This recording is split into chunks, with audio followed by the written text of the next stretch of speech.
ito ay rated SPG. Striktong patnubay at gabay ng magulang ang kailangan. Maaaring may masiselang tema, lengguwahe, karahasan, sexual, horror o droga na hindi angkop sa mga bata. Si Renan ang magiging dahilan para matuklasan ng lahat na si Patricia pala ang pumablank kina Ino at Attorney Meredith. Abangan natin sa Lilet Matias, Attorney Atlo. Nagigipit na si Renan. Wala siyang pera para sa pambayad sa isang magaling na abogado. Hindi niya kayang siya lang ang abogado sa sarili niyang kaso. Kailangan niya rin kasi ng tao na pwedeng gumalaw sa labas ng kulungan. Kaya kailangan niya ng isang pribadong abogado.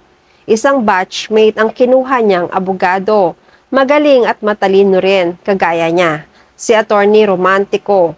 Dahil matalino si Attorney Romantico, hindi siya papayag sa alok ni Renan. Alam niyang matatalo siya dahil sa laki ng ebidensya na inilabas ng kalaban ni Renan laban kay Renan. Maraming kaso si Renan na mahirap lusutan. Malaking halaga ang kapalit ng serbisyo ni Attorney Romantico.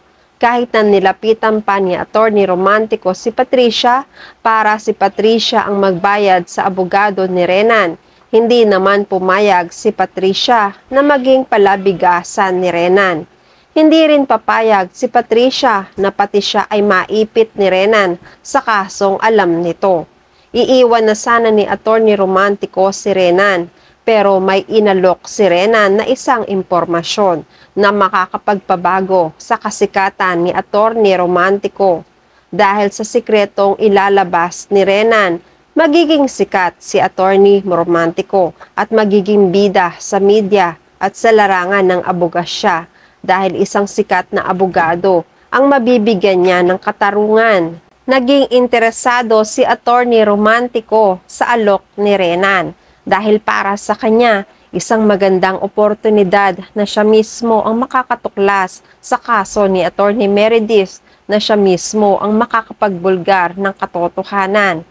Magiging isang kontrobersyal ang pagbubukas ng kaso at si Attorney Romantico ang magiging bida rito.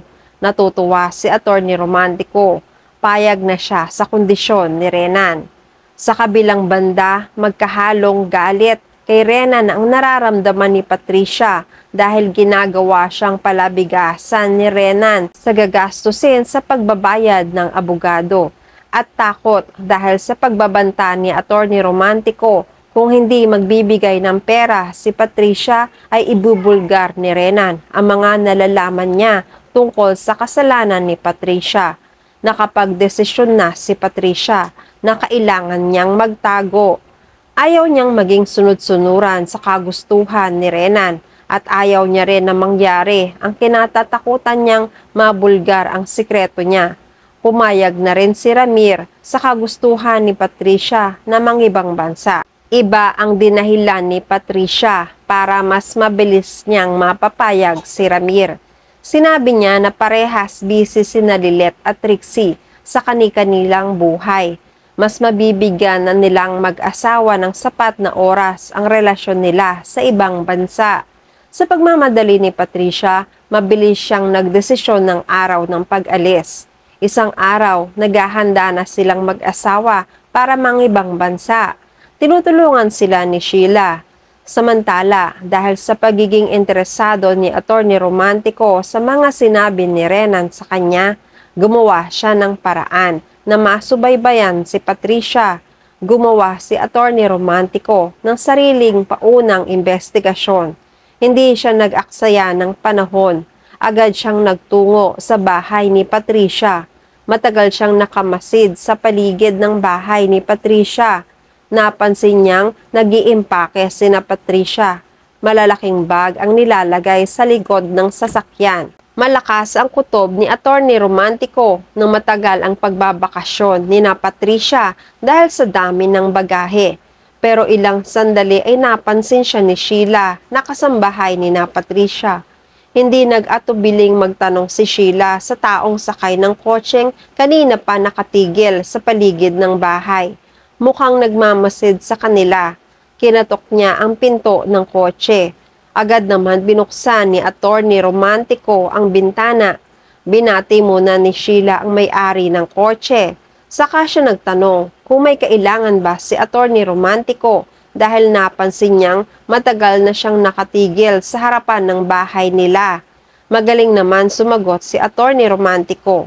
Sinabi niya na matagal na siyang nagagandahan sa bahay ng amo nito. Napansin niyang maraming bagahe ang sinasakay sa sasakyan. Mukhang aalis na ang amo nito. May balak na bang ibenta ng amo ang bahay nila? Mabilis naman na tumanggi si Sheila. Hindi naman ibibenta ang bahay. Wala naman sa plano yon. Magbabakasyon lang talaga ang amo niya sa Greece. Napangiti lang si Attorney Romantico. Nagpalusot na lang siya. Kunwari ay nanghihinayang na hindi pala ibibenta ang bahay. Interesado pa naman siya dahil maganda ito para sa kanya. Nagpaalam rin agad si Attorney Romantico matapos makakalap ng mga impormasyon mula sa kasambahay. Samantala nasa biyahe na sina Patricia papunta sa airport. Magkahalong excitement at kaba ang nararamdaman ni Patricia.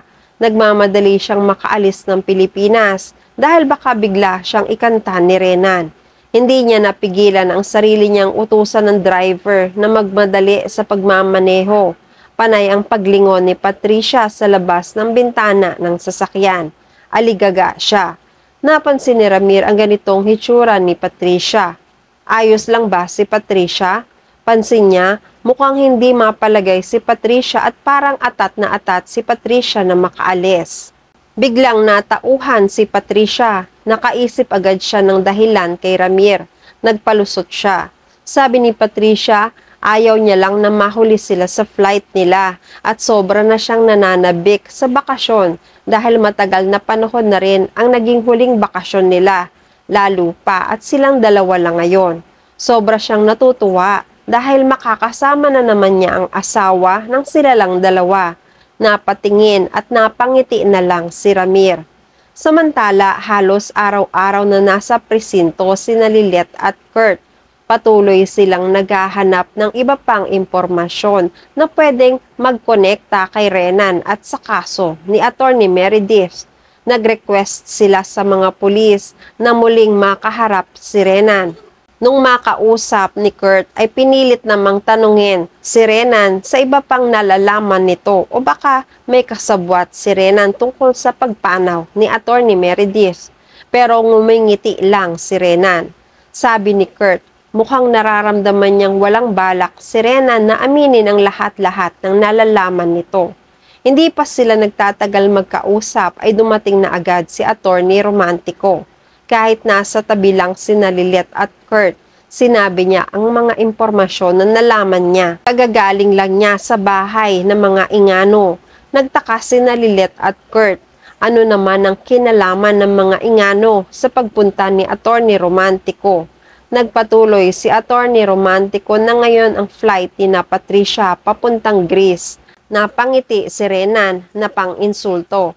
Hindi maintindihan ni Lilet hanggang sa inamin na ni Renan ang totoo. Si Patricia ay tatakas dahil sa mga ginawa nitong kasalanan. Si Patricia ang pumablank kay Attorney Meredith. Galit na galit si Lilet dahil iniisip niyang nagsisinungaling lang na naman si Renan. Gumagawa lang na naman ng kwento si Renan. Hindi makapaniwala si Lilet. Sinabi ni Renan na antayin na lang nila at eto ang panahon para ilabas na ni Renan ang baho ni Patricia na hindi lang siya ang pinagbibintangan sa lahat ng mga kasong ito. Dinala ni Lilet ang problemang ito hanggang sa bahay. Nalaman ni Tinang pero walang balak si Lilet na sabihin ito sa tatay niya. Hindi niya alam kung paano niya sasabihin dahil maganda naman ang kanilang samahan ni Patricia. Pero lahat pala ay kasinungalingan din. At yan ang mga pakakaabangan natin sa Lilet Matias, Attorney at Law. Please like this video and please subscribe to my channel. At magkita-kita po muli tayo sa mga susunod pang episodes.